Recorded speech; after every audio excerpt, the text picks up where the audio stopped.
You're listening to the Rewilding Earth podcast. From humble beginnings to global conservation phenomenon, the rewilding movement continues to grow and thrive amid the greatest ecological challenges our planet has faced in 65 million years. Here's how you can join us and help return balance to nature.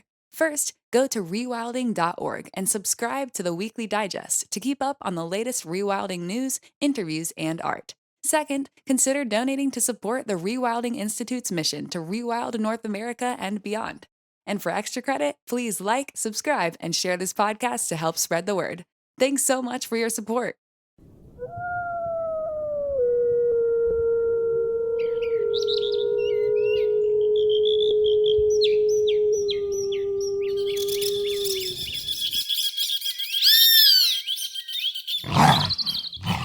You're listening to the Rewilding Earth podcast.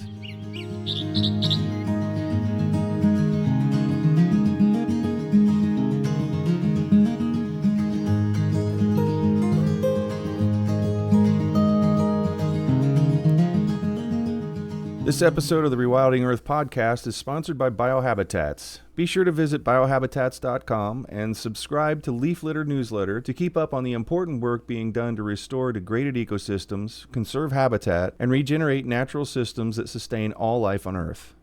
I'm your host, Jack Humphrey, and today I'm speaking with Chris Hawkins, leader of the Colorado chapter of Nature Conservancy's Cities program, where he spends his time focusing on improving regional habitat connectivity and access to nature, creating a more equitable and climate-resilient urban forest, and ensuring there is funding and support for helping the region achieve more sustainable outcomes at the intersection of people and nature. One of the questions that would often come up as we started this role and as the work in cities really started full bore for the Nature Conservancy about 10 years ago was, why are we working in cities? I think for many of our classic partners, donors, I think the concept of nature and cities was really in conflict.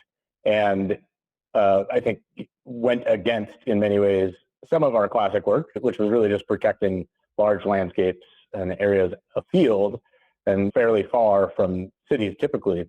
And my response to that, and something I come back to frequently, is that our mission as the Nature Conservancy, TNC, is to conserve the lands and waters on which all life depends. And as we think about all life, a human population globally that is now living in more urban spaces than not, it certainly seems to me that we need to be thinking about where humans live, human development patterns, human resource consumption, how those interact with those large landscapes that we care deeply about, how they connect, and how we make cities thriving places for people and their connection to nature. The general concept, again, is that if we can get cities right and get human development patterns and resource consumption right, we're likely then to reduce things like greenhouse gas emissions, we're likely to encroach less on natural and undisturbed places, and we're more likely to figure out ways to connect people to nature in a way that's meaningful and deepens our appreciation for this global system. I think the way I've always looked at it is that all the resources out there are going into the cities. Everything comes from where TNC has traditionally worked and where we have traditionally worked. And that's where all the people are, right? The vast majority of people are in urban settings. So the consumption patterns and everything that happen in urban areas completely and directly affect everything that's going on out in that more wild space. You really can't leave this built environments out of this because they have so much bearing on how the land is used or left alone, and whether or not it's left alone based on the choices people are making in urban environments. I think that's exactly right. And I think some of the work that we've done here locally over the last few years has been in an organization that we call the Metro Denver Nature Alliance. So the Metro Denver Nature Alliance is a coalition of about 50 plus organizations. Many are environmental nonprofits. You have some of our academic partners in that space, our kind of larger science institutions like our Botanic Gardens, Museum of Science.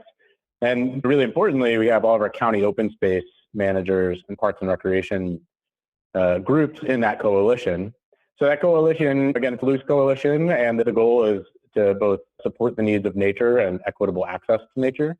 And I think, and one of the projects that we've engaged in, and we were privileged to partner with Biohabitats and their incredible staff and expertise on this, but we did a regional conservation assessment. So it's an assessment, ecological assessment of the 7-county metro region, and it crosses 7 different county jurisdictions, as well as many different watersheds, and it's about a 6,200 square mile area.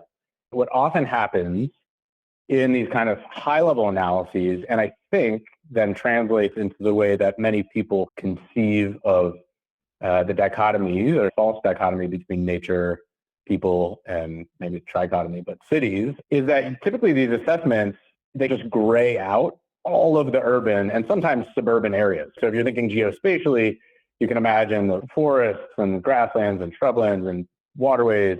And typically the urban areas are just a big blob of growth. And I think that's how a lot of people actually think about cities, right? They really think about them as just a giant concrete impediment where humans have transformed the lands and waters and where nature has been pushed out. Like And what I sacrifice think zones. Yeah, exactly. And I think, while those exercises might help prioritize and identify really core big habitat outside of cities, I think where we need to move, and where some of this assessment and the Metro Denver Nature Alliance and many other kind of green fronting exercises, as the term of art is in the space, is really thinking about our nature, the needs of nature, and how nature can support human needs, including equitable access to nature, in urban areas, and how that connects to our suburban and then more rural and wholly undeveloped spaces. We've done this regional conservation assessment. It has been incredibly valuable. We've started to share it publicly, and the responses we've gotten, especially because this crosses 7 different county jurisdictions, has really allowed folks to start thinking regionally about the needs of nature and how that lines up ultimately with aspects of how we work across boundaries to connect key corridors, protect key habitat, and really start to align ourselves in a broader, more systemic way, which I think is how we're going to have to ultimately solve some of these challenges. And it's something we can't really ignore and gray out anymore. Nature doesn't gray things out. I'm so excited to hear about people's work in the urban areas, because we can't keep graying them out and just thinking there's nothing that can be done there. I imagine it's a complex problem at times for you. It is tricky. I think as we start to get into urban spaces, especially ultra urban spaces, understanding the needs of nature, what is actually living in as resident wildlife, and then what is passing through, what are their needs. I listened to the podcast you did with Chris Streb previously, and even thinking about things like bird migration and glass and how we treat that in a way that allows them to pass through safely. I think these are all really key understandings, and I think we often tuck those away as nice to have, while not thinking about the potential mutual benefits that we can derive if we really build nature and the needs of nature into our practices.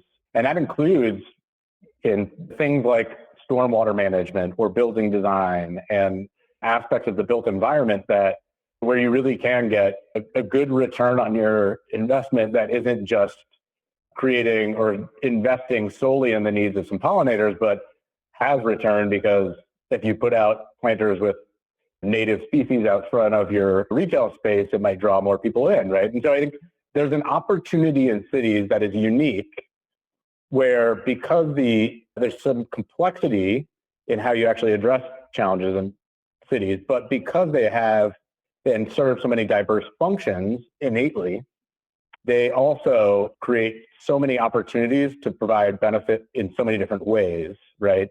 Whereas, as you noted, an overpass might out in the hinterlands that crosses the highway might really only serve one primary function, maybe for a range of different species, but that's what it's built for, right? And so I think that is really the fun for me, working in cities and previously working in city government, thinking about natural infrastructure. How do we design cities in a way that can serve many different functions, provide many different benefits across all walks of life?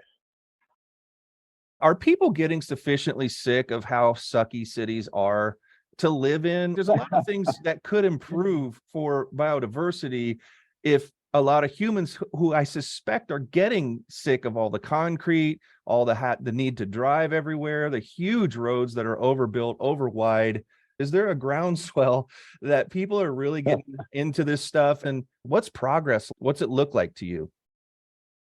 Yeah, great question. The built environment often feels like it is static, and it often feels, especially in ultra-urban areas, that it always was one way and that it is never going to change. And so I think that folks probably, I would say broadly, generally, maybe aren't sick of something because they also might not know an alternative, because our built environment lasts often for 100+ years, and we often don't. So I don't know if there's a groundswell yet. I think where I would point is that I think I'm seeing more and more every day people in positions of decision making honoring what they've seen come through, whether it's their ballot box or whether it's through what folks are saying in publications or on social media. I'm seeing more reflection and more desire from those in positions of power to think about climate change and how we use natural systems and incorporate natural systems in a way that will ultimately make our cities more reinvigorating and more meaningful and better places to live, ultimately for everyone. Yeah, thinking back, I've been in some city government, spent about 7 years in city government. My role now is very much as a partner with those in city government. Worked for a while in New York City's drinking water wastewater utility, the Department of Environmental Protection. There in New York City, we were faced with what's called managing our combined sewer. So that's where sanitary waste combines with the stormwater. And the way those sewers are designed are that when it rains heavily, those sewers overflow nearby waterways rather than backing up into people's homes. So when it rains a bunch, you get a lot of raw sewage, raw human sewage in the waterways, and that's a big deal. So cities that have that are typically under pressure from the Environmental Protection Agency to address that. One classic way that those are addressed is that those utilities will basically just build big tanks at the end, big tanks and tunnels at the end of their sewer system, so that when they get that large volume of water, instead of going into the waterway, it goes into those tanks, and then they can treat those tanks after that increase in water. We were able, and this is now widespread and through learning from many other cities, we were able to negotiate with the Environmental Protection Agency and Department of Justice and an opportunity for us to demonstrate green stormwater infrastructure, which is basically managing that stormwater and minimizing those peak flows by putting in things like rain gardens, green roofs, other permeable pavement at the surface to capture that rainwater and divert it from getting into the sewers at the start.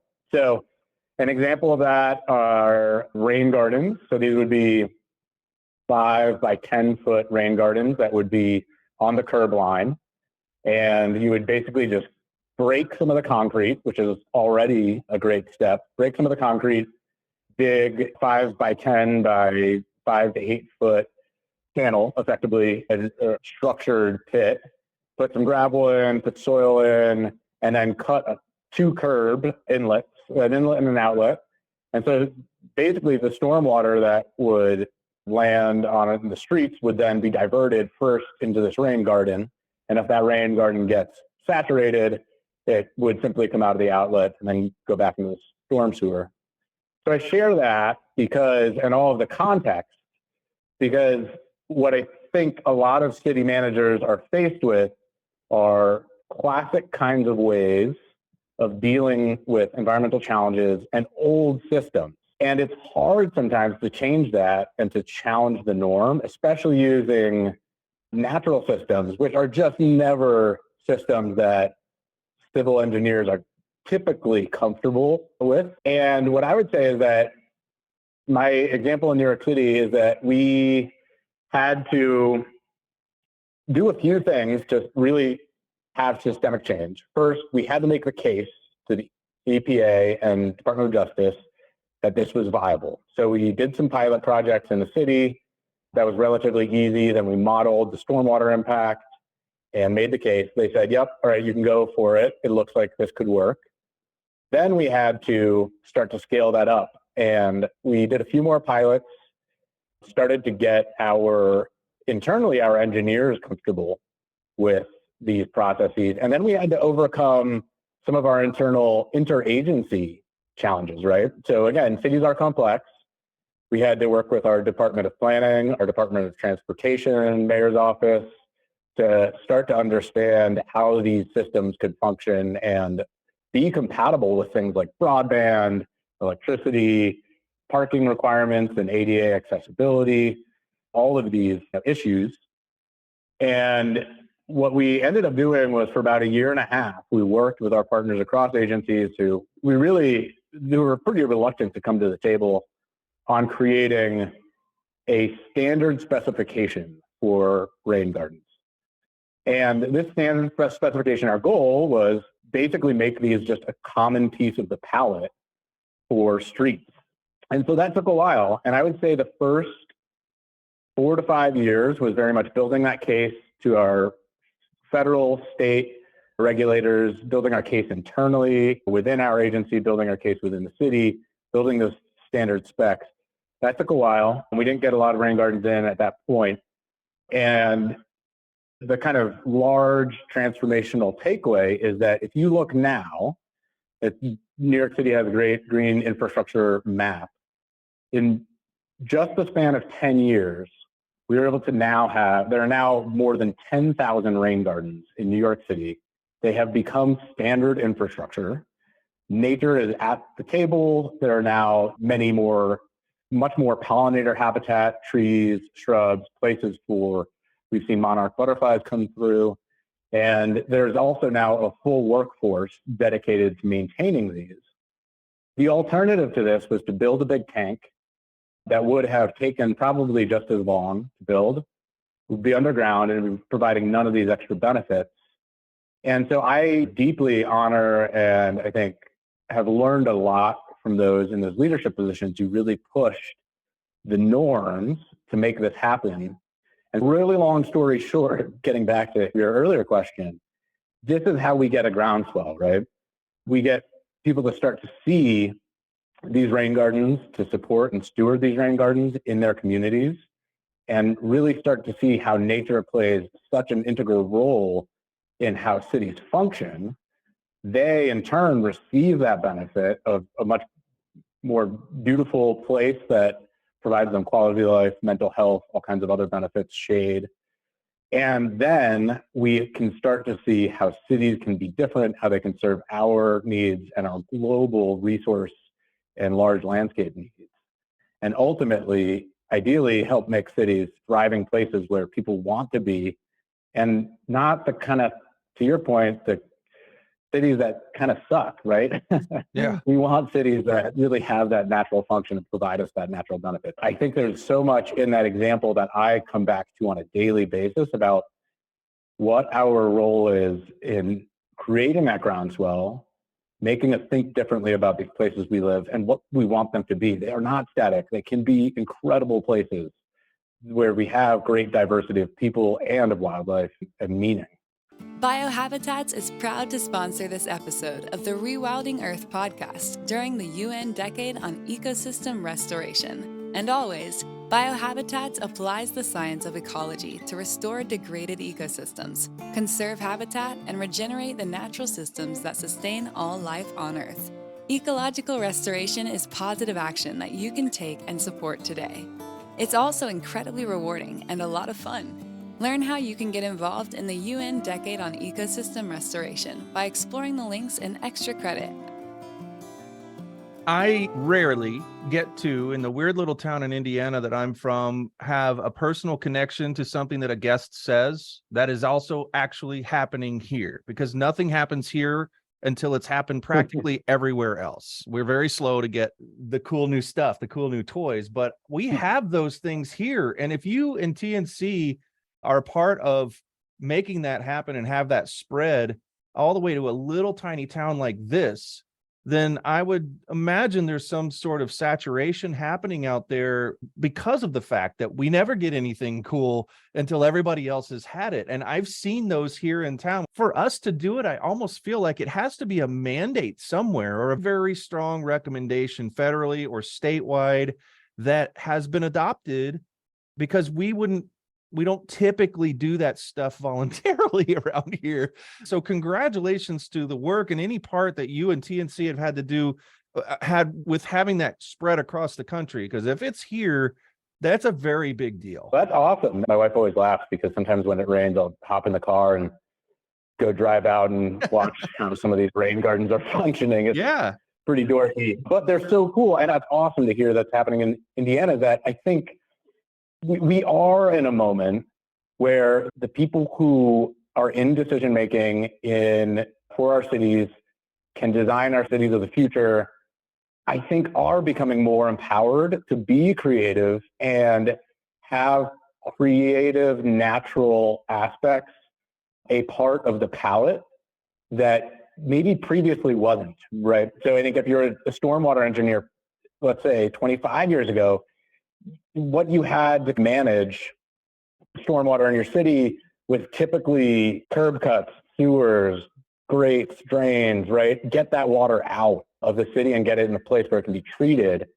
And I think we are just in a moment of creativity. So where the groundswell is, I think really is in some of those transportation, infrastructure planning. And that's really fun because it's so inspiring to see so many people in municipal government and in the construction design spaces be able to bring what maybe not wasn't inspiring, but maybe felt stale as a kind of space of professional, as a career, they can really start to bring some of that creativity. And that's awesome to see because that really does have transformational impact.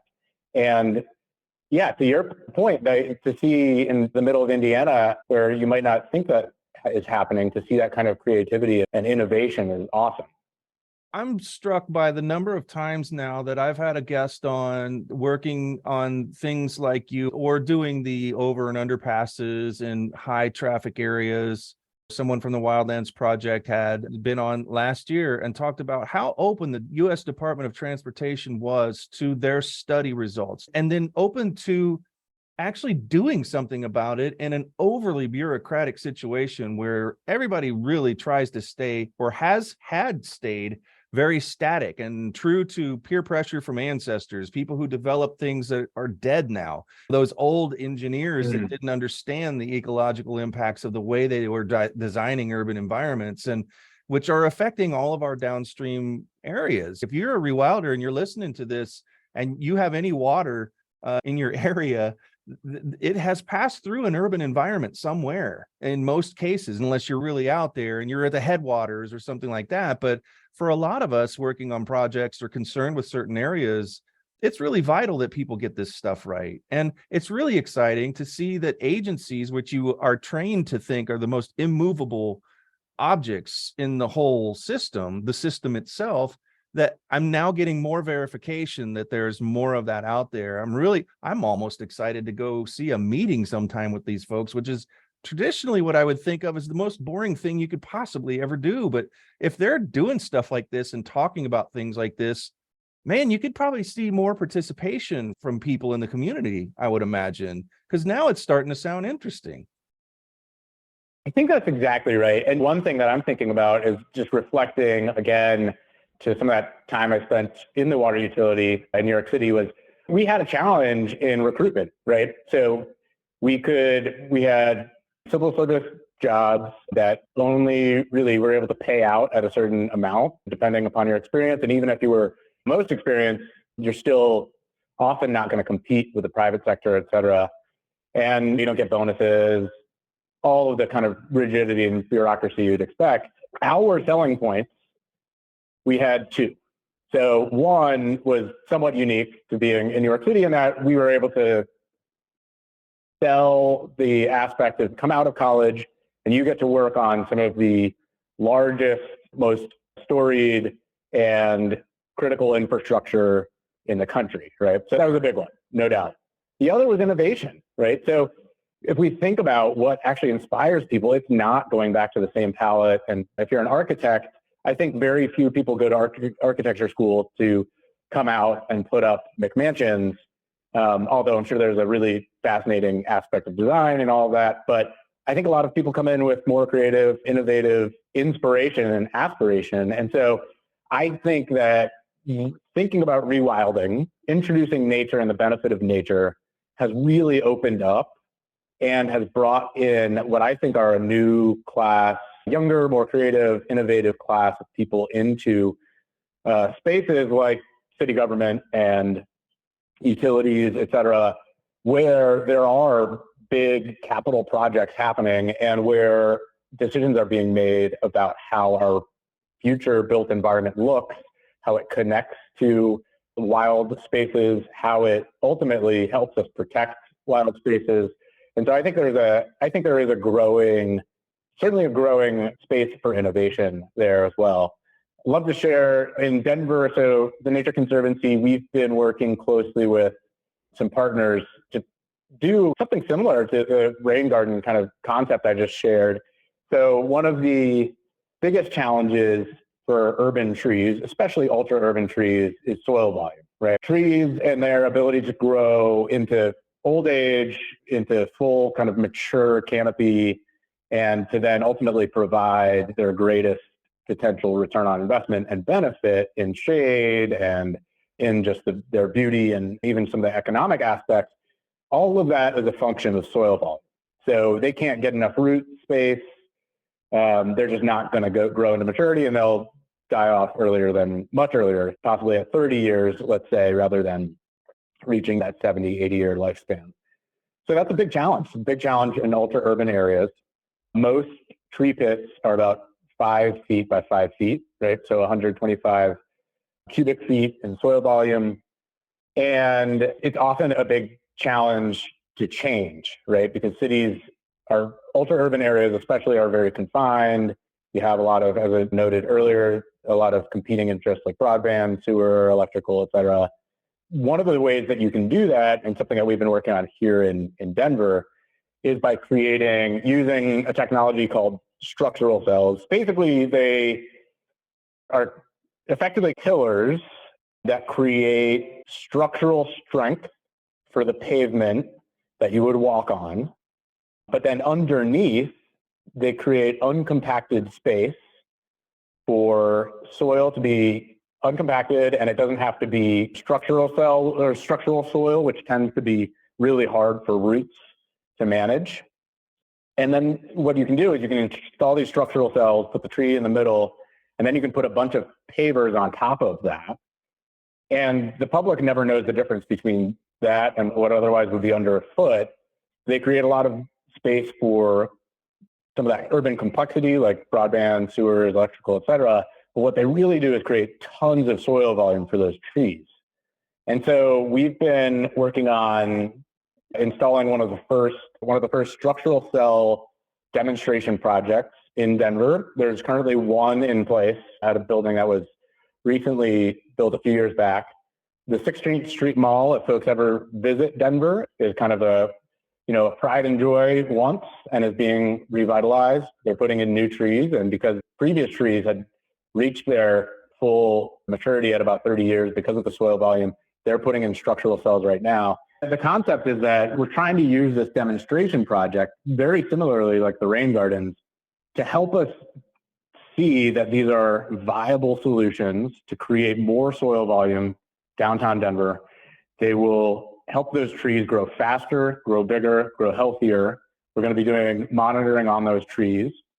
In the process, my hope is that in 5 to 10 years, structural cells, and including them in tree pit design, are simply how you build and put trees in every new and significant redevelopment in downtown Denver. That's the hope in this pilot project and this innovation, is that we're able to accelerate the adoption of this through investment and ultimately make it. We have many more trees in downtown Denver that are providing function, not just for the humans and shade on the ground, especially in a hotter future, but are ultimately supporting pollinators, resident birds, other wildlife that depends on that, insects, etc. So that's at least, again, a little bit of a glimpse into how the Nature Conservancy is trying to get involved, how we're trying to lean into when we find those folks who are innovative in those agencies, how can we help them? How can we help them really do incredible work? Because they are the champions that we need, and they are what is going to create that groundswell so that our cities really are vibrant, thriving places. What strikes me as a business person, as well as a conservationist, but mainly business, is that this has got to be one of the most major growth sectors on the planet today. Because if you think about retrofitting all of the urban environments on this planet with just some of the things that you talked about today, that's a really big deal. It's a very long-term kind of thing that we didn't build all this stuff overnight, and it's not going to be rebuilt overnight either. If somebody's thinking about, okay, this sounds really exciting, what are some of the job titles you're seeing nowadays that we might not have seen previously, or they've been altered to include more indication of this kind of thinking than the traditional old school stuff? What are people going to be doing in this space? I imagine because it's urban, it's not like a wildlife biologist working in Yellowstone that's getting $50,000 a year, if that, and has had to fight tooth and claw to get that position because everybody wants it. It seems like in the urban environment, with the money that would be flowing around for these kinds of projects, there would be some fairly good paying jobs out there. I think you're hitting the nail on the head when noting that this is a growing space, and it's a space of growth in a really, I think, varied and systemic kind of way. I was at a little thing that was put together by a construction supply company recently, and they had some contractors out, et cetera. And this was pulled together by the partner I noted earlier, Downtown Denver Partnership. And they were demonstrating two technologies, right? So one was the structural cell that we were just talking about. The other was demonstrating the permeable pavers and how this company provides not just the aggregate, but also the resin to make porous grout between pavers, and how they create porous bedding material, and how they can create porous pavers at the top that you can walk on. All of it culminates in this moment where they pour water on it and it goes right through.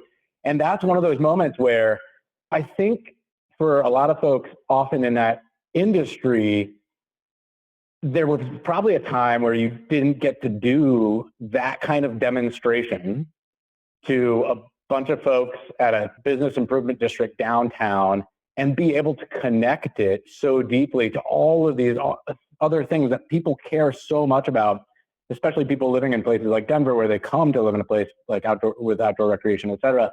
And that was just a moment where it was like, man, all of a sudden I'm pumped about thinking about aggregate and resin, right? Like, when did I think I was going to be doing that?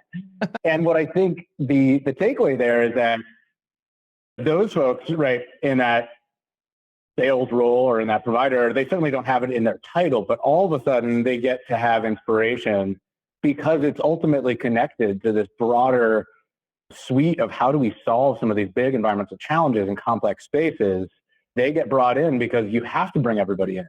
And yeah, I think that's an example. And then when it comes to titles, I mean, there are more opportunities across the kind of broad environmental space, especially city space now, that include words like sustainability, resiliency. So for example, in Denver, we're very lucky that the residents of Denver in 2020 and in 2018 passed two ballot measures that were pretty significant, both created significant, consistent, and sustained funding for our Office of Climate Action, Sustainability, and Resiliency, and then also our Parks and Recreation Department. Both of those ballot measures will create about, as of last year, about $50 million a year. And so that means that an Office of Climate Action, Sustainability, and Resiliency, which previously was staffed by about 2 people, now all of a sudden they have a $50 million budget annually. And that means that their staff is at least 25 to 30 people. So that's an order of magnitude larger, because because some folks put forward that ballot measure in front of the citizens of Denver and honored what for many people was something that they cared about and just never had the opportunity to support at the ballot box. TNC was supportive of both, led one of those campaigns.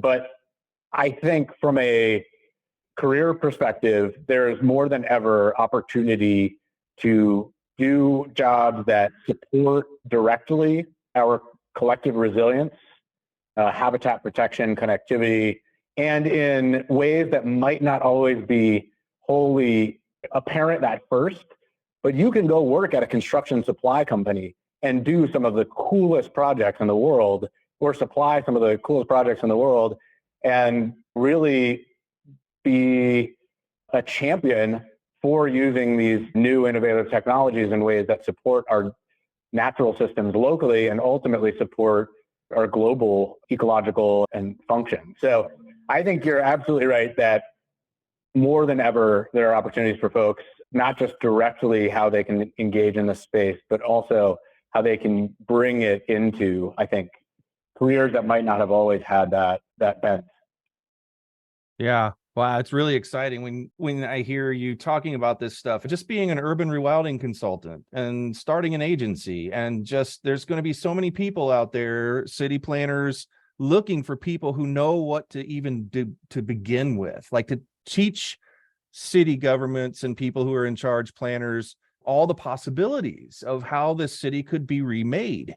Because it would be so exciting to talk about projects like this that are really making an effect on the ground big time for our unbuilt environments. Now I'm starting to understand this is directly related to how people even understand. If you're city and you grow up and you maybe go to a national park once or twice in your life, but you're primarily always in an urban environment, and that urban environment is subconsciously telling you nature doesn't matter. Everything should be concrete, everything should be hot, and you should melt in the summer and freeze in the winter. And that's just the way things ought to be. People aren't getting a really good signal of how important nature is in that environment where they spend most of their time. And then they start seeing these projects that you're doing and that you're talking about showing up in these cities. I think that's sending a message. Imagine that, picture that, sending a message to those folks that, hey, we're a part of the natural environment. Even if we're in an urban setting, it matters. And look at all these weird new things that are happening. And then they start asking questions. This is how I imagine it playing out. Is that anywhere close to reality?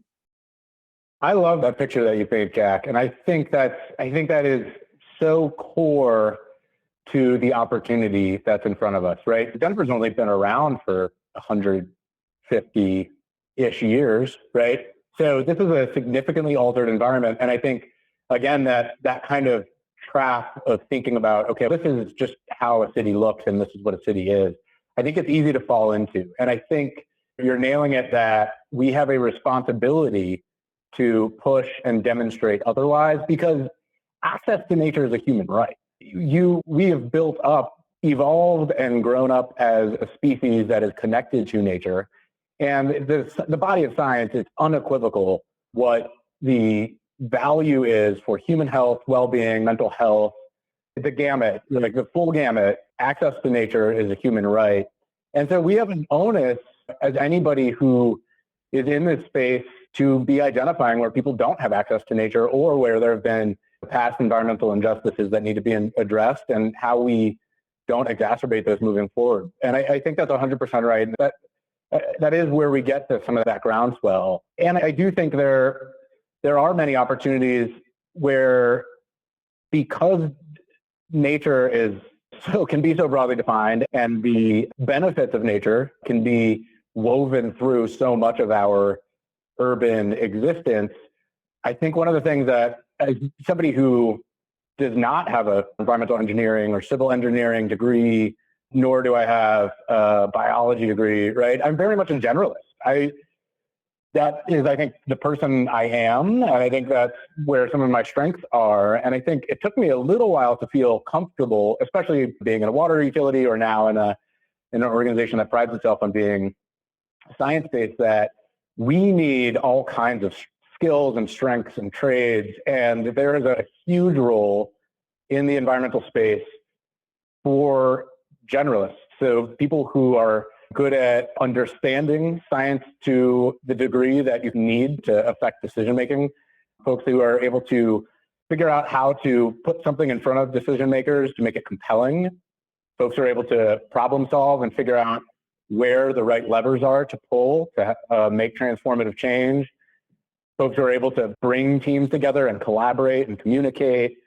Those are really critical roles and functions. And so I think what that paints to me is that in trying to address this, we need all kinds of different skills, and that you don't have to be a scientist, right? You don't have to be, some of those things can feel daunting, right? Because I think some of those are very intellectually demanding, or can have, everybody's had different experiences. I think in grade school, and I think have been told growing up that, you know, that nature doesn't belong here, or maybe you're not good at something, but we need all of it to come together to address these. And I think the real upside there is that the natural systems and better integration of natural systems really do create moments of inspiration in places that I think can be and should be places of inspiration. And I think that cities often are creative hubs, they're economic hubs.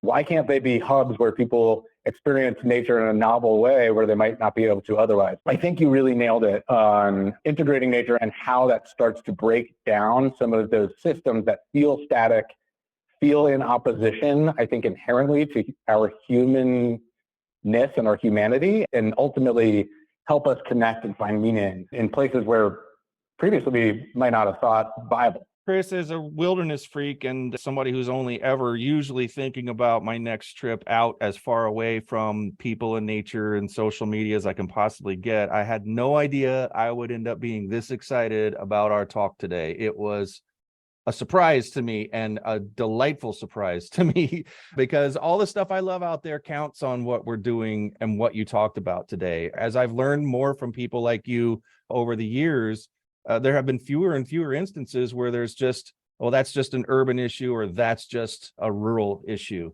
They're so intertwined. And I thank you so much for taking the time today for shedding more light on this topic. Thank you so much, Jack. And I really appreciated our conversation and learning from you too. Thanks again for having me on. It was such a pleasure and joy. Thanks for listening to the Rewilding Earth podcast. We do what we do because of you. This podcast is supported by listeners like you who long to live in a wilder world. Please consider donating at rewilding.org and subscribe to our weekly news and article digest while you're there. To go the extra mile, you can follow and share Rewilding Earth on Instagram, Facebook, and Twitter. Bonus points for sharing this podcast with your friends. To listen to past episodes, go to rewilding.org/pod. That's rewilding.org/pod.